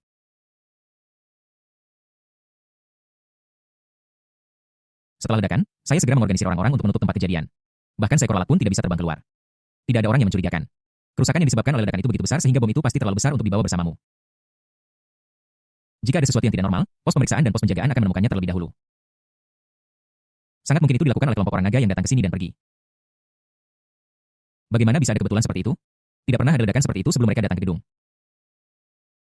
Begitu mereka datang dan pergi, sebuah bom meledak. Pasti orang-orang naga itu yang melakukannya. Orang-orang naga yang licik, terutama dua wanita yang datang bersama mereka, bukanlah orang baik. Mereka memiliki payudara yang sangat besar dan sengaja menggoda pria. Mengikuti dari belakang, beberapa pemimpin kecil mulai melemparkan air kotor pada Yelang dan yang lainnya. Di antara mereka, beberapa orang bahkan mengungkapkan keserakahan ekstrim di mata mereka ketika menyebut Emi Yuyan dan Lin Youchu. Bab 306 Isi Harkana menjadi pelayan sialan kau teman brengsek jika kau tidak memiliki pikiran jahat tentang dua wanita negara naga itu. Bagaimana situasi ini bisa terjadi? Ini semua karena kamu yang membuat marah orang-orang naga. Aku sudah memperingatkanmu berkali-kali, kerajaan naga sangat kuat. Begitu kuat sehingga kami di seluruh klan tidak punya cara untuk memgoyahkan bahkan 1 meter persegi pun dari tanahnya. Bahkan jika itu dilakukan oleh orang-orang naga masalah ini tidak bisa dipublikasikan. Yang saya butuhkan adalah penjelasan yang masuk akal yang dapat diterima oleh semua orang dan tidak akan membuat Longguo merasa jijik dengan kami klan. Nick berteriak dengan keras, matanya memerah mengingat kata-kata arogan yang Yelang katakan sebelumnya dia pergi. Dia sudah lama menduga bahwa masalah ini terkait dengan kepergian Yelang tapi dia tidak bisa mengakuinya. Jika itu masalahnya Xingchen ini akan menyebabkan keributan besar begitu dipublikasikan. Jika komunitas internasional tahu tentang ini, kemungkinan besar akan menyebabkan kebencian dari negara naga. Yang dia pikirkan adalah dia memiliki bawahan yang cerdas yang bisa mengambil inisiatif untuk mencari seseorang untuk disalahkan dan menangani masalahnya terlebih dahulu. Adapun Yelang dan orang-orang naga lainnya, urus saja mereka secara diam-diam. Tetapi siapa yang tahu bahwa tidak satupun dari orang-orang ini yang mengerti apa yang dia pikirkan. Sungguh bodoh. Bukankah mereka hanya beberapa orang dari negara naga? Ini adalah pasukan bersenjata lokal Klan Nur yang bertanggung jawab. Mengapa kita masih mengkhawatirkan negara naga yang jaraknya ribuan mil? Negara naga sangat besar dan tidak tahu berapa banyak orang di sana. Jika 1 atau 2 dari mereka meninggal di negara asing, siapa yang akan tahu? Lagi pula, mereka sangat arogan sampai sedemikian rupa, apalagi yang perlu kita khawatirkan. Buk berteriak dengan acuh tak acuh, bukankah lebih baik mengirim pasukan untuk menekan dan memblokir berita setelahnya? Dia tiba-tiba merasakan semangat kepahlawanan di hatinya. Seiring waktu berlalu dan saat angkatan bersenjata setempat berkembang, dia secara bertahap merasakan superioritas yang dibawa oleh kekuasaan. Wanita yang tidak pernah berani dia pikirkan sebelumnya, sekarang dia memilikinya. Dan kekayaan yang tidak pernah berani diharapkan sebelumnya juga ditawarkan kepadanya oleh banyak orang klan. Dia merasa bahwa selama dia memiliki orang-orang bersenjata di bawah komandonya, semua ketakutan itu tidak signifikan. Apa yang disebut ketakutan itu semua berasal dari daya tembak yang tidak mencukupi. Dia bahkan berpikir bahwa setelah menyingkirkan Yelang, kedua wanita yang mengikutinya masih bisa tinggal. Buk benar. Bagaimana dengan negeri naga? Kamu harus membayar harga karena begitu arogan. Para pemimpin kecil menjadi bersemangat satu persatu. Oh, itu bagus. Upacara pelantikan macam apa yang diadakan oleh Tuan? Nick, apakah kamu akan memenggal kepalaku? Pada saat ini sebuah suara main-main terdengar di luar kantor. Pintu yang awalnya tertutup didorong terbuka di beberapa titik. Sosok ramping bersandar di pintu memandang pemandangan di depannya dengan tatapan bercanda. Di belakangnya berdiri dua wanita yang seksi dan cantik. Seorang wanita mengenakan celana ketat hitam, sosoknya yang anggun seperti ular cantik yang menunjukkan pesona dan godaannya. Wanita lainnya mengenakan kimono dengan pola bunga sakura. Dia serius dan memiliki wajah seperti anak kecil yang cantik. Tetapi dengan sikap menyendiri dan dingin yang menjauhkan orang asing. Dia tampak seperti seorang wanita bangsawan. Karena Ishihara tidak bersedia datang ke tempat seperti itu. Dia terlahir dengan misopobia dan tempat tinggalnya dibersihkan dengan cermat.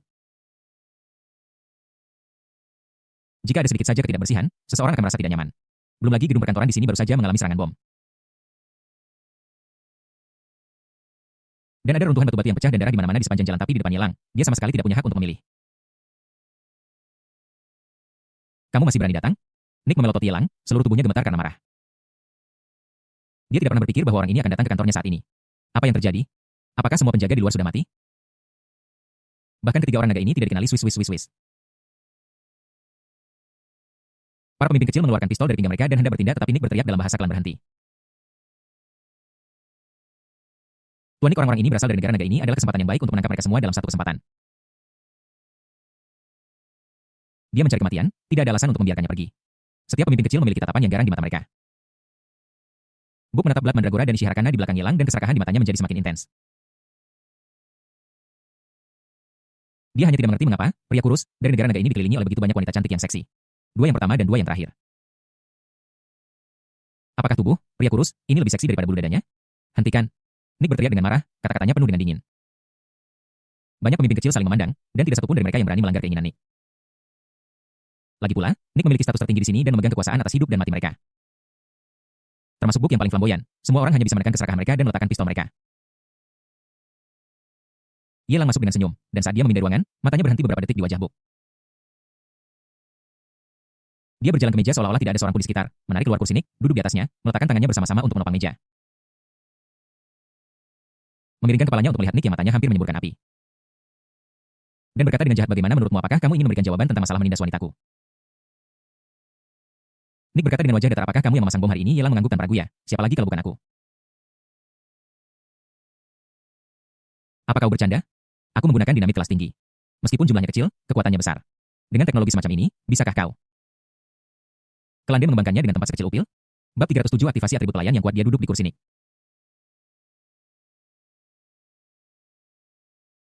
Tampak tenang tetapi mengejek tanpa ampun. Di dalam kantor besar itu berdiri sekelompok pemimpin kecil dari angkatan bersenjata lokal klan. Orang-orang ini memiliki mata di kepala mereka dan akan mengeluarkan senjata mereka dan menembak siapapun di kepala jika mereka tidak menyukai mereka. Tapi sekarang mereka menatap Yelang dengan bingung meskipun mereka tidak tahu apa yang dia maksud. Sikap arogan mereka membuat mereka menggertakkan gigi. Yelang, jangan kau menganggapku terlalu serius. Kau melakukan hal seperti itu dan kau masih berani mengakuinya di depanku. Kau benar-benar berpikir aku tidak bisa melakukan apapun padamu, kan? Wajah Nick menjadi gelap, dia mundur selangkah sedikit dan melirik bawahannya di bawah tanpa meninggalkan jejak. Tanpa mengucapkan sepatah kata pun, pemimpin kecil itu segera mengeluarkan pistol dari pinggangnya dan ingin mengarahkannya ke kepala Yelang. Namun, dengan keterampilan mereka, bagaimana mungkin mereka bisa dibandingkan dengan Bloody Mandragora? Belum lagi mandala darah, bahkan gerakan tubuh Ishiharakana berada di luar imajinasi penduduk lokal klan ini. Sebuah kunai mengenai dengan sempurna pemimpin kecil yang telah mengeluarkan pistol dan menembus dahinya. Dia jatuh ke belakang lurus dan meninggal di tempat. Kenapa kau menendangku? Dengan kecepatanmu, akan mudah bagimu untuk berurusan dengan sampah-sampah ini, kan? Karena Ishihara mengerutkan kening, melirik mandala berdarah itu dengan tatapan tidak senang dan mulai mengelus, saya sedang berdiri di sini dengan damai. Dan kemudian saya ditendang di pantat. Siapapun akan merasa buruk jika itu saya. Mandragora berdarah mencibir. Sekarang kamu di sini. Kamu masih ingin menjadi Fas. Jangan berpikir kamu tidak harus melakukan apapun hanya karena kamu mengenakan sesuatu yang sedikit kuno. Status Remy sebagai seorang pria adalah yang utama dan aku yang kedua. Kamu tidak ada status begitu. Dia selesai berbicara. Mandragora berdarah mencubit beberapa senjata tersembunyi kecil di jari-jarinya dan melemparkannya keluar mengenai dua pemimpin kecil dan merenggut nyawa mereka. Karena Ishihara terus melemparkan kunai ke bawah dan satu demi satu lengan pergelangan tangan bahkan bahu para pemimpin kecil itu ditusuk oleh kunai. Awalnya mereka hanya menargetkan mereka yang bergerak untuk mengeluarkan senjata mereka, tetapi kemudian mereka akan menikam siapapun yang mereka lihat sekilas. Seolah-olah dia melampiaskan amarahnya atau seolah-olah dia telah membunuh penjual kunai dengan bilah hitam dan membuang kunai itu dengan santai seolah-olah tidak berharga. Tuan Ye, saya tidak berharap Anda memihak saya, tetapi apakah benar bahwa bahkan keadilan dasar pun tidak dapat dijamin sekarang?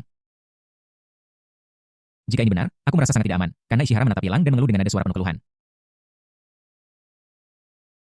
Dia tidak berharap untuk mendapatkan dukungan Yelang dan menyingkirkan posisi Bloody Mandragora. Selama dia tidak dikucilkan dan diganggu oleh Bloody Mandragora, itu sudah cukup. Kalau tidak, kamu tidak bisa memenangkan pertarungan. Dan kamu tidak bisa bersaing untuk status. Akan lebih baik mencari kesempatan untuk melarikan diri. Jika dia tidak melihat bahwa Yelang benar-benar misterius. Memiliki latar belakang dan kekuatan yang luar biasa, dan jika dia tidak ingin meminjam kekuatannya untuk kembali ke Sakura untuk membalas dendam. Bagaimana dia bisa menanggung ketidakadilan seperti itu? Bahkan ketika aku melarikan diri dari bunga Sakura, aku tidak pernah diperlakukan seperti ini. Jika ada konflik, kembali dan selesaikan. Jangan biarkan dendam pribadi terlibat saat Anda berbisnis. Kali ini, Yelang tidak secara membabi buta memihak Blood Mandragora. Terkadang, ketika saatnya untuk memukul seseorang dengan tongkat besar, Anda harus memukulnya tanpa ampun, dan ketika saatnya memberi seseorang hadiah manis, Anda tidak boleh ragu. Bagaimanapun, karena Ishihara ada gunanya. Jika dia benar-benar dibiarkan menderita segala macam ketidakadilan, aku khawatir dia tidak akan bisa bertahan. Terlebih lagi, dia memarahi mereka berdua bersamaan. Mandragora berdarah akan menahan diri dan karena Ishihara tidak akan berani bercerita lagi. Membunuh dua burung dengan satu batu, kenapa tidak melakukannya? Kedua wanita itu berdiri dengan patuh di samping Yelang. Satu di kiri dan satu di kanan, meskipun ketika mata mereka bertemu amarah muncul di antara mereka, tetapi karena peringatan Yelang. Mereka tidak berani melakukan konflik terbuka apapun. Nick memandang Yelang dan dua lainnya yang sedang dalam suasana santai dan bahkan punya waktu untuk mengobrol. Lalu melihat ke sisinya sendiri, aku tidak bisa menahan diri untuk tidak merasakan gejolak di hatiku. Ada 20 orang yang semuanya dilengkapi dengan senjata, tetapi di depan kedua wanita ini mereka bahkan tidak bisa mengeluarkan senjata mereka. Betapa ironisnya. Betapa mengejutkannya. Tuan Ye, siapa Anda? Saya tahu Anda sangat kuat, tetapi saya juga tahu bahwa sulit bagi kami untuk memiliki pengaruh apapun pada Anda dengan kekuatan kami. Aku tidak punya niat untuk membuat musuh denganmu. bahkan di klan. Mulai sekarang selama mereka berasal dari negara Long, kami akan menunjukkan kesopanan kepada mereka. Bisakah sengketa ini berakhir di sini? Terus lakukan yang sebaliknya. Dia takut jika dia terus menjadi begitu kuat, dia bahkan tidak akan bisa keluar dari kantor. Terlebih lagi dengan keterampilan kedua wanita di sampingnya, siapa yang tahu berapa banyak masalah yang akan ditimbulkan. Bahkan jika dia memiliki kemampuan untuk membunuh, Yelang tidak akan merasa tenang selama kedua wanita ini masih hidup. Lagi pula, siapa yang tahu jika ada ahli misterius seperti itu di sekitar Yelang?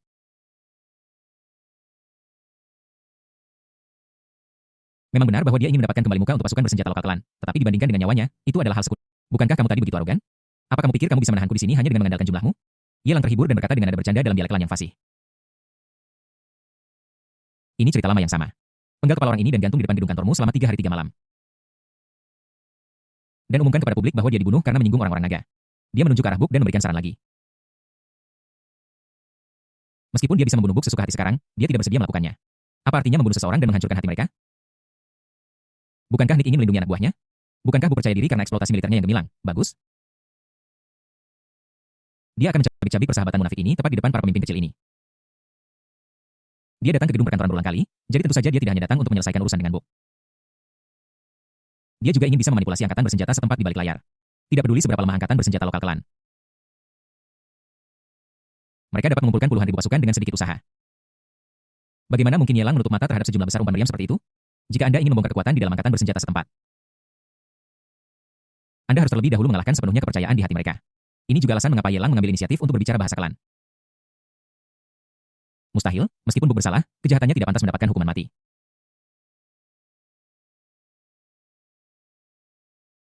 Selain itu, dia bahkan tidak melihat siapapun. Mengapa dia harus menderita siksaan seperti itu? Begitu banyak orang yang menonton di sini. Tidak peduli seberapa takutnya dia akan kematian, dia tidak akan secara terbuka menyerahkan nyawa bawahannya hanya untuk menyelamatkan nyawanya sendiri.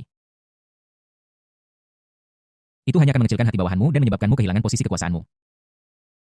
Dan kau tidak akan pernah bisa memenangkan dukungan rakyat di masa depan dasar negara naga jika kau punya nyali. Bunuh saja aku.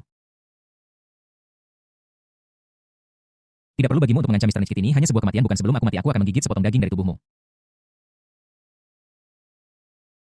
Buk tampak kasar, hanya seorang pria kulit hitam besar yang tipikal diam raung dan bergegas menuju Yelang ingin mati bersamanya. Senjata tersembunyi dan sebuah kunai masing-masing mengenai paha Buk. Dia langsung jatuh ke tanah seperti anjing hitam besar. Terbaring di tanah dengan tubuhnya berlumuran kotoran. Sebelum Buk bisa memprovokasi keberingasan para pemimpin kecil di bawah. Yelang menenangkan amarah mereka hanya dengan satu kata. Ingat bahwa aku menilai kalian untuk setiap gerakan yang kalian buat sekarang. Jika Anda tampil baik setelah kejadian ini, Anda akan mendapatkan posisi dan kekuasaan yang lebih mulia daripada yang Anda miliki sekarang. Jika Anda tampil buruk, Anda bisa digantung di depan gedung kantor dengan Buk. Yelang tersenyum tenang, matanya menyapu wajah para pemimpin kecil yang selamat. Dan akhirnya mendarat pada Nick dan bertanya, bagaimanapun, Anda adalah siswa terbaik yang telah kembali dari belajar di Longguo. Kamu punya pengetahuan dan keberanian. Apakah kamu ingin tetap berada di pojok dan menjadi pemimpin nomor 3 dari organisasi kecil yang tidak diakui oleh negara manapun di klan kecil ini? Apakah kamu pikir kamu puas dengan statusmu saat ini? Atau apakah kamu pikir kedua orang di atasmu benar-benar mempercayaimu? Begitu klan pulih dan gerilyawan lokal itu dikalahkan satu persatu, apakah kamu pikir kamu masih bisa duduk di posisimu saat ini? Nick terkejut dengan pertanyaan yang diajukan satu demi satu. Tidak mungkin untuk mengatakan bahwa tidak ada kekhawatiran di hatiku. Ini adalah Klanot, sebuah negara besar. Terus terang, bahkan jika angkatan bersenjata setempat sepenuhnya mengendalikan tempat itu, mereka tidak akan pernah diakui secara internasional. Paling banter mereka akan memiliki sebidang kecil tanah di daerah setempat dan memiliki lebih banyak suara yang dapat mereka gunakan untuk mengancam beberapa organisasi di wilayah tanpa hukum untuk bekerja sama dengan mereka dan membagikan uang. Uang dapat menggerakkan hati orang. Setelah klan menetap di sana, pasti akan ada konflik internal mengenai pembagian uang. Pada saat itu, akan menjadi pertanyaan apakah dia bisa bertahan, apakah itu personel di bawah komandonya atau beberapa peralatan senjata. Situasinya saat ini tidak dapat dibandingkan dengan dua orang di atasnya. Beberapa orang dan beberapa hal tidak sesederhana yang Anda pikirkan. Di sini Anda bisa datang dan pergi dengan bebas, tetapi di beberapa tempat ada 3 lapis pertahanan di dalam dan di luar. Dan penekanan tembakan yang berat. Anda tidak punya cara untuk mendekat. Anda tahu, semakin besar kekuatannya, semakin besar rasa takut akan kematian. Nick tidak mengatakannya secara eksplisit, tetapi entah itu pemimpin atau orang kedua yang memimpin pasukan bersenjata setempat. Tindakan keamanan yang mereka ambil begitu mengintimidasi sehingga bahkan dia pun takut pada mereka. Terlebih lagi, bagaimana dengan orang-orang di sekitar Yelang? Secepat apapun kamu hanya bisa membunuh 1 orang atau 10 orang. Bagaimana dengan 100? Bagaimana dengan 1000? Atau mungkin sudah ada orang lain di hatimu? Xiao terkejut. Xiao, bagaimana perasaanmu saat aku memegang tanganmu? Kalau tidak, kenapa kamu selalu berusaha keras untuk melepaskan diri? Jika saya membantunya dengan masalah ini, saya khawatir beberapa tokoh besar yang... Mu Yuan memegang tangan ibunya dan berkata, Bu, dia ingin menemani ibunya kembali ke Yanjing untuk perawatan, tetapi tidak peduli seberapa bagus rumah sakit di Tiongkok. Bagaimana mereka bisa dibandingkan dengan sanatorium Xiangshan? Baiklah, baiklah, saya akhirnya datang ke kota Tianhai, dan saya tidak ingin segera kembali. Saya akan tinggal selama beberapa hari lagi. Saya akan merepotkan Xiao Ye ketika saya kembali. Lin Wanqing tinggal di kota Tianhai hanya selama 3 hari sebelum kembali ke Beijing. Di ruang tamu villa, Mu Yuan duduk di samping Ye Lang. Tanpa ibunya, mereka berdua sendirian bersama. Dan suasananya tampak sangat aneh. Bagaimana keadaan ibuku? Bisakah dia masuk ke sanatorium Xiangshan? Dia menoleh, menatap profil tampan Ye Lang, dan bertanya dengan suara rendah, sudah diatur. Begitu Bibi turun dari pesawat, seseorang akan mengatur agar dia tinggal di sana secara langsung. Jangan khawatir, Ye Lang menjawab sambil meletakkan tangannya di punggung tangan Mu Yuan yang ramping dan halus. Mu Yuan sepertinya tidak menyadarinya, atau mungkin dia sudah terbiasa dengan tindakan kecil seperti itu setelah menghabiskan 3 hari bersama. Dalam pikiranku, bahkan penghiburan diri dengan menganggapnya sebagai goresan anjing pun tidak lagi muncul.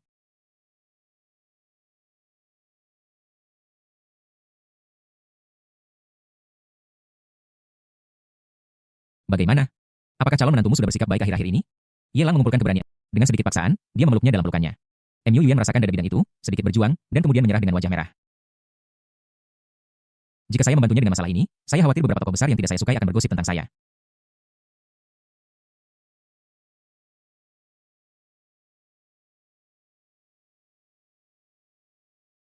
Dia terlihat sangat segar dan ceria.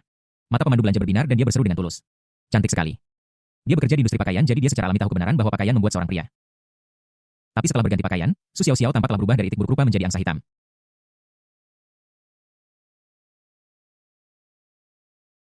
Perbedaannya terlalu besar, belum pernah terjadi sebelumnya. Sebagai perbandingan, Ye Lang hanya saja hidupnya terlalu sulit sebelumnya. Dia tidak makan dengan baik dan berpakaian buruk sehingga dia tampak biasa saja.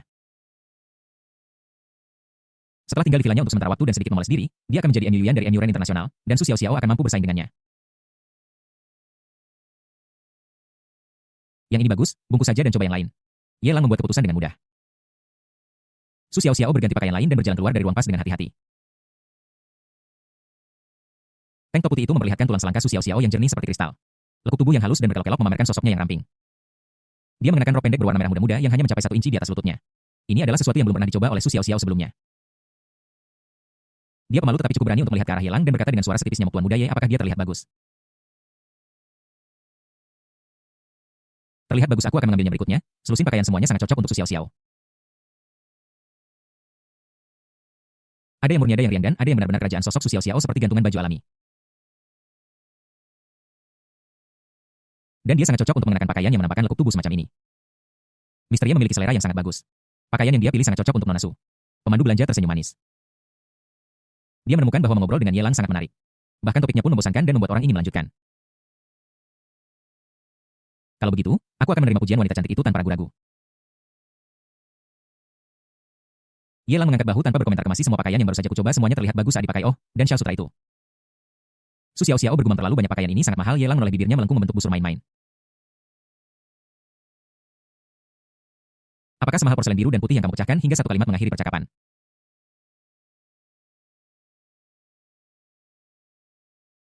Su Xiaoxiao terdiam dan hanya bisa menjadi pembawa tas, gesek kartunya, pemandu belanja beroperasi dengan lancar. Dan dia baru menyadarinya ketika mendengar suara notifikasi uang tunai lebih dari 400.000 yuan masuk ke rekeningnya. Obsesi apa ini? Dia baru saja menutup pesanan besar senilai lebih dari 400.000 yuan dan dia bisa mendapatkan komisi puluhan ribu yuan sendirian. Mengapa sebelumnya dia tidak merasakan apapun sama sekali dan bahkan tidak meragukan apakah Ye Lang mampu membayar? Saat Ye Lang dan Su Xiaoxiao berjalan keluar dari toko, suara sok familiar namun menjengkelkan terdengar di luar. Honerik Herik beberapa baru saja memanggilku pelacur, kau harus membuat keputusan untuk mereka di luar toko Fendi. Seorang wanita cantik sedang memeluk seorang pria parubaya yang tampak biasa saja, menggodanya dengan cara yang paling menawan, memegangi lengannya dengan kedua tangan dan meremasnya ke dadanya. Ketika dia melihat Ye Lang dan Su Xiaoxiao yang baru saja keluar, dia segera menunjuk ke arah mereka dan mengutuk. Itu pasangan suami istri ini, merekalah yang mengutukku.